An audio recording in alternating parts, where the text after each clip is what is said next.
Hello everyone, আশা করি তোমরা ভালো আছো আর আমিও ভালো আছি। তো চলো প্রতিদিনের মতন আজকে ব্লগটা তাহলে শুরু করা যাক। দিনটা ছিল বুধবার, আর বুধবারের দিন আমি সারাটা দিন কি করলাম চলো তোমাদের সঙ্গে সেটাই শেয়ার করি। প্রত্যেক দিনের মতন কিন্তু সকাল সকাল উঠে পড়েছিলাম আর কিন্তু ফুল টুল তুলে নিয়েছিলাম, আর তো আর ব্রাশটাও করে নিয়েছিলাম। আর তো আর ব্রাশ করতে করতে দেখি একটা মাছালা কাকু এসেছে, আর তার কাছ থেকে কিন্তু আমাদের জন্য চিংড়ি মাছ নিয়েছিলাম আর সোনুর জন্য একটা তেলাপিয়া মাছ নিয়েছিলাম। আর বাবা এনেছিল রাত্রেবেলায় ইলিশ মাছ স্টেশন থেকে, আর সেটাই তোমাদের সঙ্গে একটু শেয়ার করে দিলাম। আর এইদিকে দেখো সকালবেলায় কিন্তু বসে গেছিলাম খেতে। আজ সকালবেলা আমার মা করেছিল ডিম ভাজা, ডিম সিদ্ধ আর কিন্তু ডাল সিদ্ধ।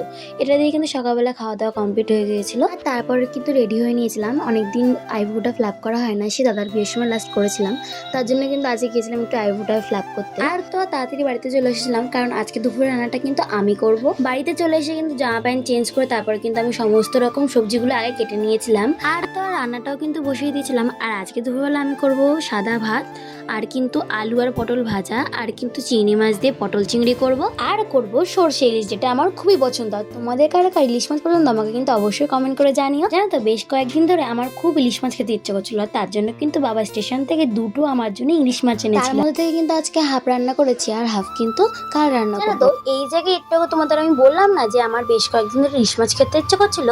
আর তো আর এই বেশ কয়েকদিন ধরে আমি যখন ফোনে খুলতাম, মানে ফেসবুক, ইনস্টাগ্রাম, যে কোনো যেটাই খুলতাম না কেন, সেখানে দেখতাম ইলিশ মাছের রেসিপি।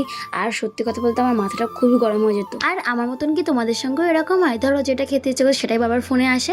যদি এমনটা তোমাদের সঙ্গেও হয়ে থাকে তাহলে কিন্তু আমাকে অবশ্যই কমেন্ট বক্সে জানিও। এই দেখো যা, তোমার সাথে কথা বলতে বলতে আমি কিন্তু বলতেই ভুলে গেছি যে আমি কিভাবে সরষে ইলিশ রান্না করলাম সেটা রেসিপি কিন্তু তোমাদের সঙ্গে খুব তাড়াতাড়ি শেয়ার করে দেবো। আর তো তোমার সাথে কথা বলতে বলতে আমার কিন্তু রান্না বান্না প্রায় কমপ্লিট। আর তারপরে কিন্তু আমি চলে গেছিলাম স্নান করতে। স্নান টান করে এসে তারপর কিন্তু বসে পড়েছিলাম পুজোটা দিয়ে নিতে।